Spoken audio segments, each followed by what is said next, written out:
Alright, so in this video, we're going to solve quadratic equations by taking the square root. And again, solving quadratics is just saying what are the x-intercepts of a given equation. So here's our examples. Solving by taking the square root is going to be advantageous when we're missing our b value. So here, if you look at number 1, we have 3x squared equals 9. To solve by taking the square root, we first have to get x squared by itself. So if you look at the first example, x squared is not by itself. It says 3x squared. I don't want 3x squared. I just want x squared.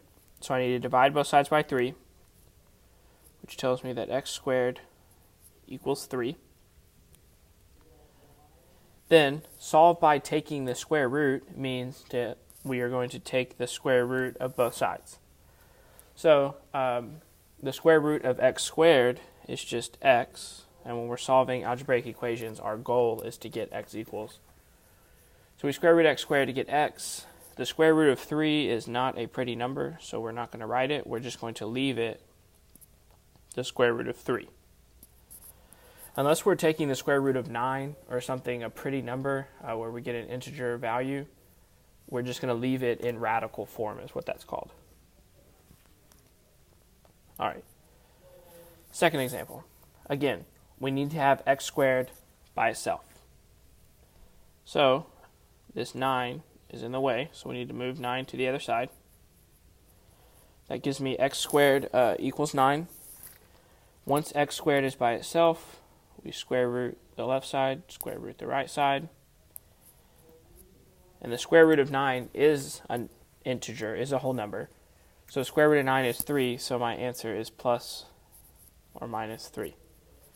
The reason we're doing plus or minus is every time you take the square root of a number, it's going to be plus or minus that number, because positive 3 times positive 3 is 9.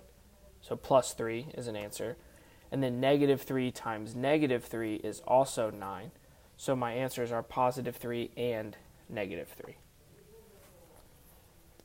All right, last example. And believe it or not, this is about worst case scenario for us.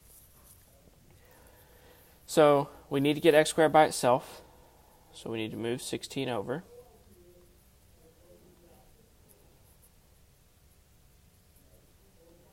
That gets me here.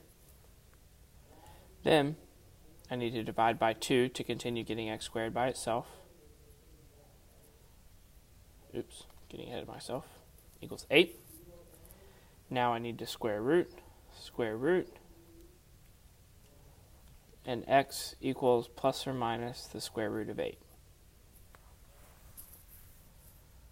Now this is where I said it's worst case scenario. So there is a way to simplify square roots.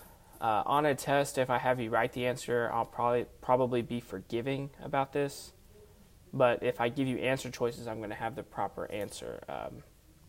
So we need to understand how to simplify square roots. So the square root of 8 is not a whole number. It's in between 2 and 3. But we can get more simplified than just square root of 8. I'll do this in a different color. So simplifying square root of 8, I'll come over here, up here and do it. So simplifying square roots, we need to find factors of 8 that we know the square root of. So similar to factoring, I need to write my factors of 8. I don't know the square root of 8, so 8 and 1 are out. Then I look at the factors 2 and 4. I know the square root of 4. So what I'm going to do is, instead of writing 8, I'm going to say it's the square root of 2 times 4. So the square root of 8 is the same thing as the square root of 2 times 4. So this is the square root of 2 times the square root of 4. Again, we know the square root of 4. The square root of 4 is 2. So I don't want to write in Doceri desktop trial, so move over. We know the square root of 4 is 2.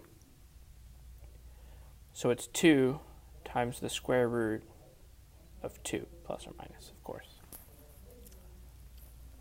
So if you're simplifying a square root, the square root of 8, we can simplify to the square root of 2 times 4. Or not simplify, we can rewrite it to be the square root of 2 times 4. That means it's the square root of 2 times the square root of 4. We know the square root of 4 is a whole number, so we can get rid of that. And my final answer would be 2 square root 2. 2 times the square root of 2 and the square root of 8 are equivalent. They're the same thing. So over here, my answer would be x equals plus or minus square root of 8.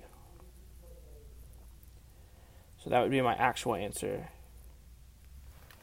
But it's equivalent to the square root of 8. So that's the worst thing that can happen in solving by square root, is we have to simplify the square root. Most of the time you want to do that, but it will happen occasionally, so I just wanted to show you one on the video.